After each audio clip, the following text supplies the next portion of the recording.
Hello les amis, je vous retrouve pour une nouvelle vidéo sur le basket en NBA et surtout le suivi des San Antonio Spurs et de Victor Wembanyama. Et cette nuit, les San Antonio Spurs ont gagné à Memphis Grizzlies 102 à 87, un match très abouti où les Spurs, malgré encore quelques absents, ont fait un sacré boulot collectif et ont montré que ce n'était plus la même équipe qu'en début de saison. Malgré les absences, ils ont eu un très bon jeu collectif avec un grand Victor qui a marqué peut-être que 18 points, mais qui a été très complet et surtout qui, par sa présence, a carrément changé le jeu des adversaires. C'est vraiment assez hallucinant. Il y a même eu une contre-attaque à un moment dans le match où Memphis, il y a 3 joueurs de Memphis qui se présentent seuls face à Victor pour aller au panier. Le premier, il hésite, il fait la passe au deuxième, qui hésite et qui fait la passe au troisième, qui se retrouve à 3 points. Alors ça, c'est carrément inédit. Je n'ai jamais vu ça en 3 contre 1, ne pas attaquer le panier. C'est carrément incroyable. Enfin bon, c'était la petite anecdote. Donc dans cette vidéo, on va revenir sur le match en détail avec les stats des équipes et des joueurs. Ensuite, le classement des Spurs dans la conférence Ouest. Puis les stats de Wemby en détail dans ce match-là avec ses meilleures perfs sur un match. Ses moyens dans saison régulière. Et on va voir ensuite ses stats actualisées dans l'histoire de la NBA à 20 ans. Ensuite, dans l'histoire des San Antonio Spurs à 20 ans, 21 ans en général. Dans l'histoire des Français en NBA à 20 ans, 21 ans en général. Et ensuite, on fera un petit focus sur le prochain match des San Antonio Spurs pour se donner rendez-vous. C'est à la fin de la saison. Bon, là, c'était le 79e match. Il reste plus que 3 matchs après le match à Memphis. Mais c'est toujours sympa. Et puis, ça permet de voir un petit peu l'évolution de Wemby dans la NBA. Alors sur ce match-là, donc premier quart-temps, Memphis avait pourtant mené 25 à 16. C'est vrai qu'ils avaient démarré un peu plus fort. Je crois qu'ils menaient même genre un 23-6. Ça a été vraiment euh, un gros démarrage, on va dire, un gros carton au début. Et puis alors deuxième carton gagné par les Spurs 32 à 24. Et à ce moment-là, les Spurs étaient menés plus que d'un point à la mi-temps. Ils ont fait une remontada assez rapide, on va dire. Je crois qu'ils ont mis un 26-4 à un moment. Enfin bref. Et puis après, le jeu collectif des Spurs, 29-12 au troisième quart-temps et 25-26 pour terminer tranquillement le dernier quart-temps pour gagner de 15 points le match. Ils ont limité Memphis à 87 points seulement. C'est quand même très fort. D'ailleurs, on va aller revenir sur les stats. Memphis a tourné à 35% au tir. Alors, je voudrais pas dire que la présence de Victor influence quelque chose, mais quand même c'est assez phénoménal, malgré le fait qu'il y ait quand même Goodwin qui fait 10 points et 19 rebonds et 5 passes, dont 8 rebonds offensifs, mais il fait 5 sur 15 au tir. Après, il y a beaucoup de joueurs à plus de 10 points.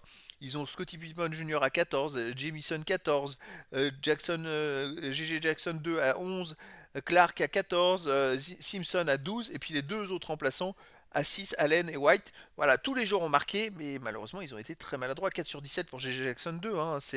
À 3 points, ils font 20% à 6 sur 30.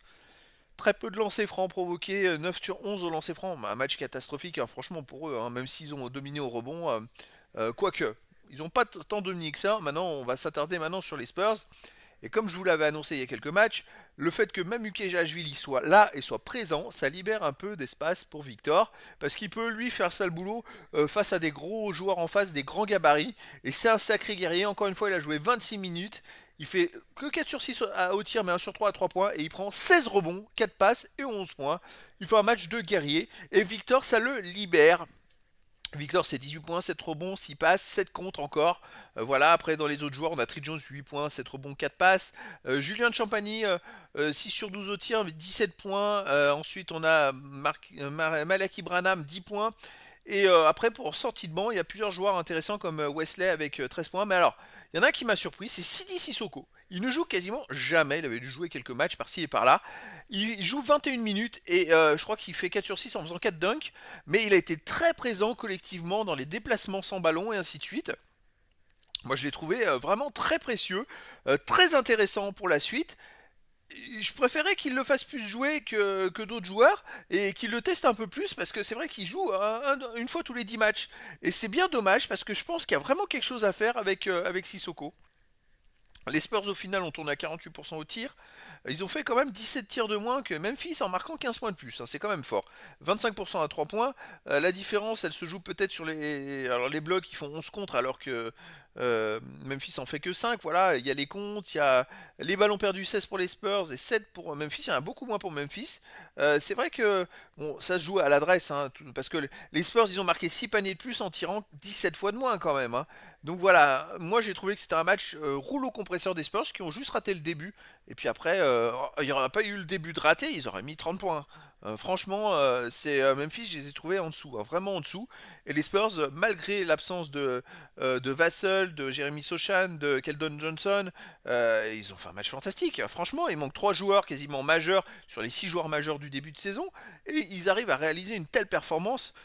Vraiment, c'était une force, une puissance.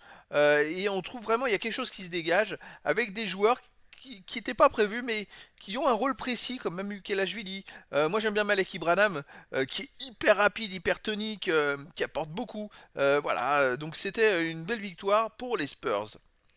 Alors au classement, bah, ils sont toujours derniers de la conférence Ouest, mais ils sont à seulement une victoire, comme j'avais dit. Memphis est devant avec 27 victoires, ils sont pas très loin. Et ça sentait une continuité dans les Spurs qui en ce moment arrivaient à battre et à accrocher des équipes qui sont en tête en NBA. Alors je me disais contre une équipe qui est dans les dernières places, bah voilà, ça a donné ça, les Spurs très costauds. Donc ils ont plus qu'une victoire de retard sur les Portland Trail Blazers, 20 victoires, 59 défaites, il reste 3 matchs à jouer.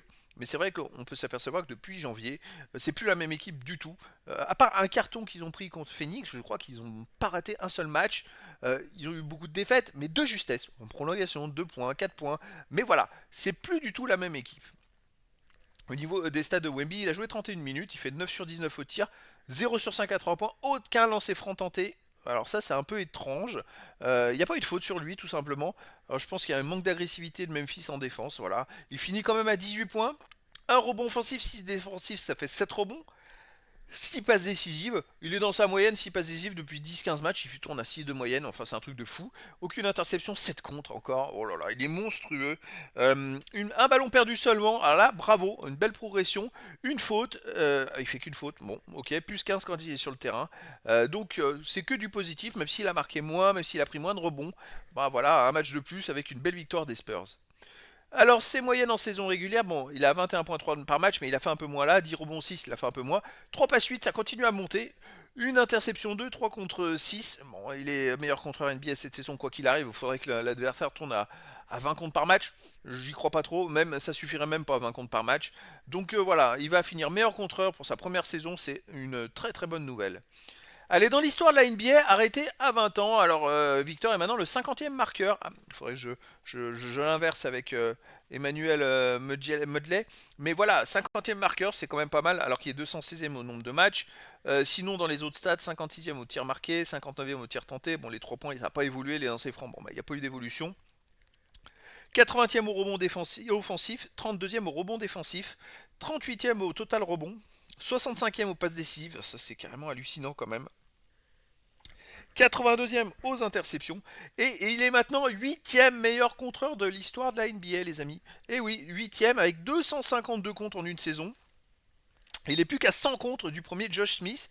Alors, est-ce qu'il va pouvoir le dépasser d'ici la saison prochaine? Je ferai les stats mises à jour en fin d'année pour aller vous dire, bah, pour les contres, voilà où il en est et l'année prochaine ce qu'il devra faire pour progresser. Je vous dirai tout dans une vidéo à la fin de cette saison NBA. Mais voilà, il est déjà 8e alors qu'il a une saison et en face il y a des joueurs comme Magredi qui en est à sa 3e, Shaquille O'Neal 2e, Garnett 2e. Voilà, c'est des joueurs qui avaient déjà 2 saisons de NBA. Lui, c'est sa première. Voilà, c'est pour vous dire l'impact et la puissance et la performance de ces stats. Allez, dans l'histoire des San Antonio Spurs, il gagne des petites places, il est deuxième meilleur marqueur des San Antonio Spurs à 20 ans. Au tir marqué, il est maintenant troisième. Il continue, il est bah, dans les bonnes places, sauf qu'il est septième au match joué, mais vu qu'il a joué qu'une saison, voilà, c'est pas voilà. Et je regarde, il lui manque 20 paniers à 3 points quand même, alors qu'il reste 3 matchs. Il était pas mal sur les derniers matchs en marquant 5 par match.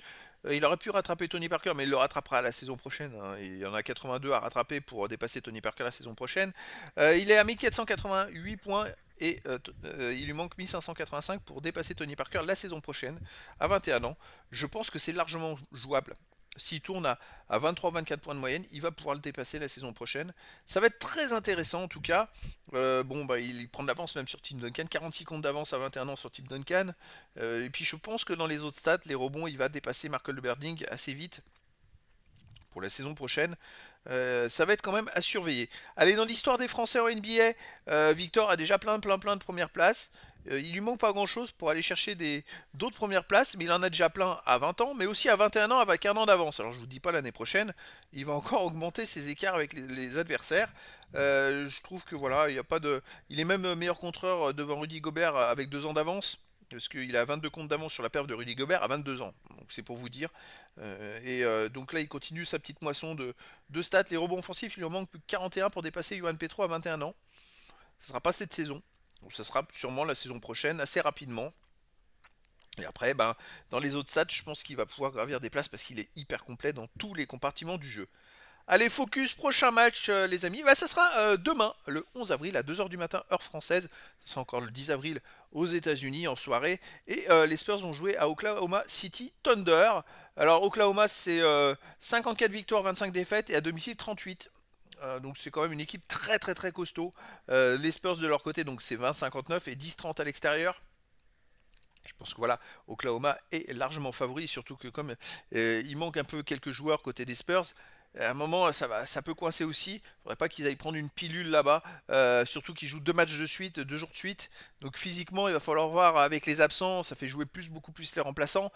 Il va falloir voir comment ils se comportent, mais s'il y a des belles performances, je trouve qu'il y a des belles choses, il y a des joueurs qui montent en puissance, c'est vraiment très positif pour la suite et pour la saison prochaine. En tout cas, comme d'habitude, je vous ferai une vidéo récap et bilan de ce match-là, en mettant les stats de Wemby à jour, s'il joue, bien évidemment. Et donc, je vous donne rendez-vous demain pour le résultat de ce match à Oklahoma City Thunder. Voilà les amis, je vous dis à très bientôt pour une nouvelle vidéo.